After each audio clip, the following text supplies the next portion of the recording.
گوجری زبان میں اپڈیٹ سنیے۔ بھارت ایک پاسے دنیا کی سب تو بڑی جمہوریت کو دعویدار ہے اور دوجے پاسے اپنے زیر تسلط جموں کشمیر میں جمہوریت کی مٹی پلید کر رہی ہے۔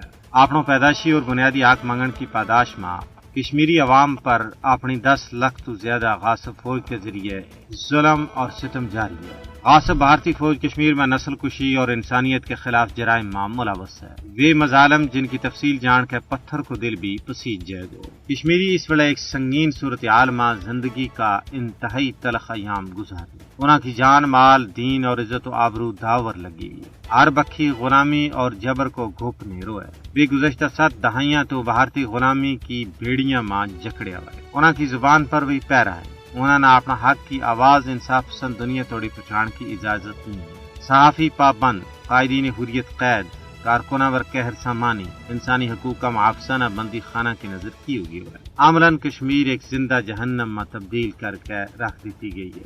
ہر بکھی لو کی چھنڈک اور شہیدوں کا قبرستان آباد ہے۔ کشمیر میں دفعہ 370 کی منسوخی کے بعد انسانی حقوق کی خلاف ورزیاں میں بے انتہا باد ہو گئی ہے۔ تجارت، سیاحت، تعلیم اور طب سمیت تمام شعبہ تباہی اور بربادی کو منظر پیش کر رہے ہیں۔ لوگ فاقہ کشی کو شکار ہو چکے ہیں۔ کانڈی علاقہ کا عوام کی زندگی دیکھ کے پتھر کا دور کی یاد تازہ ہو جائے۔ روزانہ کا چھاپا، محاصرہ اور تلاشی کی کاروائیاں نے عام آدمی کی زندگی عذاب بنا کے رکھ دیتی ہے۔ دوران حراست قتل، فرضی جھڑپ، زمین پر قبضہ، جائیدادوں کی ضبطی روزمرہ کو معمول بن گئی ہے۔ دین دوپہرے لوکاں کی جدی پدری جائیدادہ نہ مسمار کی جا رہی ہے۔ لیکن اتنا مظالم کے باوجود کشمیر کا حریت پسند عوام بھارت کے خلاف جنگ جاری رکھنے واسطے پرعزم ہے۔